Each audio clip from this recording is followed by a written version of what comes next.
3เอาลั่นโค้งลั่นโค้งให้แน่พิธีมอบอาคารกองห้อยสาย โค้ แด ง น 3 บาทส่งซีอยู่เอาเสื้ออีกกระดิ่งได้ภาพรวมเอา บ้านไฮ ไป ทางเริ่มเจ้ามอกนากุ้งนทนรัวเมืองปากเริ่มน ได้ คร ภาพ ห ร ล ว ว ม งเวียงจันทร์ กระเจเลยด้วย ได้รับการเมตตาสร้างโดยพ่อแม่ครูบาอาจารย์ท่าน กระเจ กู ไปข้างหน้า เมติโก พระอาจารย์ พร้อมด้วย กูไป ทาง เลย บริษัทและก็สำนักงานนายกรัฐมนตรี อ่ะเซ็นมาหลายๆ การปกครองนครหลวงเนาะในพิธีมอบภาพห้องการทันครัวและห้องน้ำของกองร้อยสายแดน ผู้ที่มีส่วนร่วม ก กั อบ งประ เขา ชา ภาพ การ เก็บภาพไว้เดี๋ยววันนี้เด้อ จันทร์สมเด็จเทียนจริยธรรม เก็บ ครู ภาพ และเมติโก เต็มที่ และ แล้ว ก็ นะ บริษัท ในโอกาสที่ได้มาสร้าง DSL มาสร้าง ก่อสร้างครบวงจรจังหวัดบุรีรัมย์ ของห้อยสงซีซี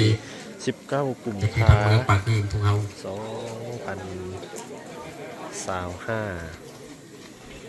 2025นี่นะครับ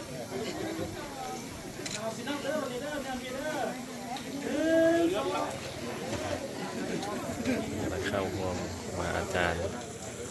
น้องตำรวจ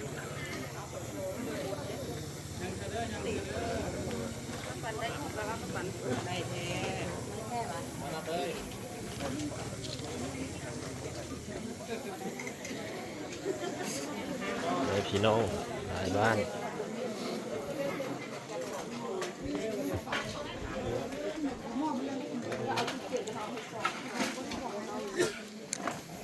น้องไทยบ้าน